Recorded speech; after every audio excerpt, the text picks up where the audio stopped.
Sue, who do you think GPs trust to run the health service, our health service, moving forward?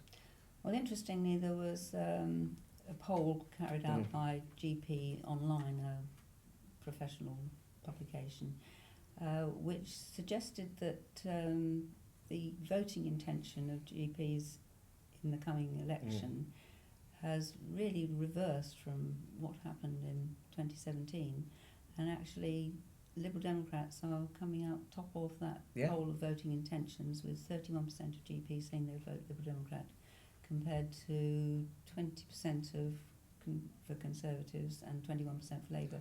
Back in 2017, it was more or less the other way around. Yeah, I think it was 30-31 for Conservative and Labour respectively, and Lib Dems were down on 20. But so that's a massive change. Yes. I think we could just say that just shows how clinicians on the front line, like yourself, trust the Liberal Democrats to look after our NHS much more than the two old parties of the past. So tell me what you think Brexit will do to the NHS. I think it would be an absolute disaster, mainly from the staffing point of view.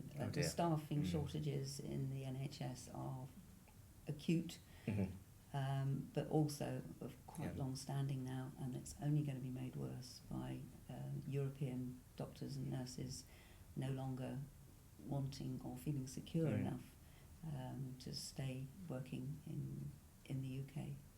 I'm personally aware of very senior doctors who are European nationals who have committed to come over and now rethinking their plans. That is a very real shame that they no longer feel welcome here. That we need these people. Yeah. It takes many years to train a doctor. We need people to come here to fill those vacancies, and we're making them feel unwelcome. I believe there are something like 30,000 current vacancies advertised for nurses in the NHS in the UK at the moment. Absolutely. And the Conservatives are planning this nurse tax of adding another £600+ to their visa application to come here. I mean, we don't want to be taxing nurses to come here. We need nurses. Certainly my own experience as my wife tells me that there's many Spanish nurses that they just don't want to be here anymore, and in fact we are sourcing nurses from the Middle East because we can't get them to come from Europe, because would you if you didn't know if you could stay?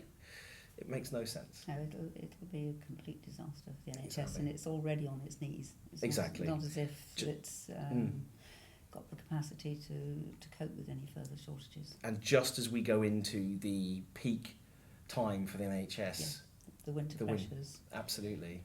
And even the dangers of a winter election, people out late at night, cold, walking to the polling station. I was quite surprised to see in the press this morning that our current health secretary has been trying to get permission from the various departments that would be required to instigate such a change to pay the tax bills of senior consultants in the NHS who are going to be working for nothing if they do any overtime. Absolutely. Very, very strange thing Very strange to have to do. How have we got to this point? Yes, why are they paying the tax bills? That sounds like a circular thing. The government paying the tax bills for people working for the government doesn't seem to make any sense. And anyway, with an election in the offing, are they allowed to do things like that? I know. Is there a thing called PERDA? There is exactly a thing called PERDA, and there is a lot of things we're worried about in that regard at the moment. Let's talk about shortages and the potential risk that any type of Brexit would have, and particularly a no-deal Brexit. Do you have any examples of concerns you have from your fellow professionals or yourself? Well, I think medicine shortages have been something which has hit hard and hit, somebody that I know personally who has a Parkinson's drug, and the bioavailability of that drug is somewhat variable depending on sort of brands and sources and what have you.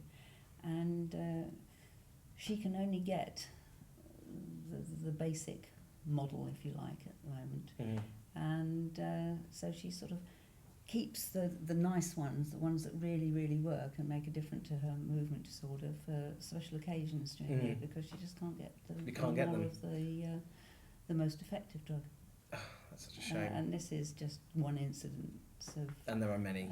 A much bigger problem. Absolutely.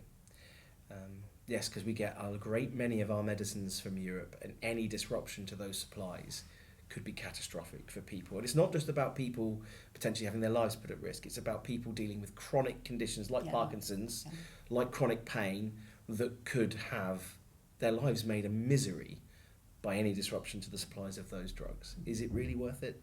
I don't think so. Craig, I don't want to upset you, but to be honest, a lot of clinicians and people who work in the health service get very fed up with how every time there's a change of government and a change of health ministry even, we suddenly find ourselves being re-disorganised again. And projects that have been worked on get put back to where they started, or funding streams change, and we suddenly have to work to the lowest common denominator of what's going on in an area. It would be nice if more credence was given to the opinion of people who actually work in the service, rather than following the didactic ideas of a health minister with little or no experience of the system. And I completely agree. I think there needs to be much more cross-party approach to things like the NHS, because inherently in politics you get short-termism. You get promises made, election happens, and then we're in another election. I mean, we're having an election every 2 years currently.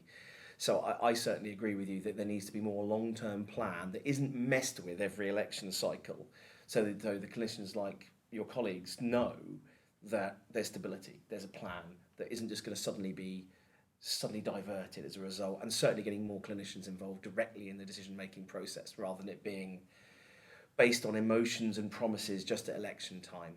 And that is definitely something that we as Liberal Democrats want to do, is to have a better plan and be more cross-party about the NHS. Yes, well, we